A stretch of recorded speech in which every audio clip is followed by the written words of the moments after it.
Telangana budget సిద్ధమైంది. రేపు అసెంబ్లీలో తెలంగాణ సర్కార్ బడ్జెట్ ప్రవేశపెట్టనుంది. 3,30,000 కోట్లతో పద్దును ప్రవేశపెట్టొచ్చని ఆర్థిక నిపుణులు అంచనా వేస్తున్నారు.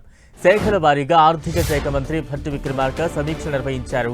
ఆయా విభాగాల ఉన్నతాధికారులు చేసిన ప్రతిపాదనలతో బడ్జెట్ సిద్ధం చేసింది ఆర్థిక శాఖ.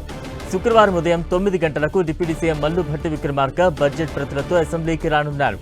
అసెంబ్లీ కమిటీ హాల్లో సీఎం రేవంత్ రెడ్డి అధ్యక్షతన జరిగే రాష్ట్ర కేబినెట్ సమావేశంలో తెలంగాణ బడ్జెట్కు ఆమోదం తెలపనున్నారు. వీటితో పాటు పలు బిల్లులకు కొన్ని సవరణలకు కూడా కేబినెట్లో ఆమోదం తెలపనున్నారు. కాంగ్రెస్ పార్టీ ఇచ్చిన 6 గ్యారంటీలు అమలు చేసే దిశగా ఈ బడ్జెట్లో కేటాయింపులు చేసేందుకు తెలంగాణ ప్రభుత్వం చర్యలు చేపట్టింది. అదే సమయంలో తెలంగాణ విజన్ 2047 డాక్యుమెంట్ అమలు దిశగా ప్రత్యేకంగా నిధులు కేటాయించనున్నట్టుగా తెలుస్తోంది.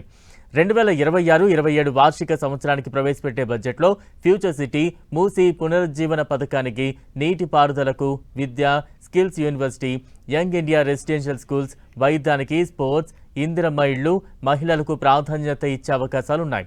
ఈసారి బడ్జెట్లో 6 కొత్త పథకాలను ప్రకటించే అవకాశం ఉందని సమాచారం. అందులో ముఖ్యంగా విద్యార్థుల కోసం యంగ్ ఇండియా కిడ్స్ అనే కొత్త కార్యక్రమాన్ని తీసుకురానున్నారు. ఈ పథకం ద్వారా ప్రభుత్వ హాస్టళ్లు, గురుకులాల్లో చదువుతున్న విద్యార్థులకు అవసరమైన పాఠ్య సామాగ్రి, ఇతర అవసరమైన వస్తువులను అందించనున్నారు. అదేవిధంగా బాలికల విద్యను ప్రోత్సహించేందుకు ఎలక్ట్రిక్ స్కూటర్ల పంపిణీ వంటి కొత్త ఆలోచనలు కూడా పరిశీలనలో ఉన్నట్టు తెలుస్తోంది.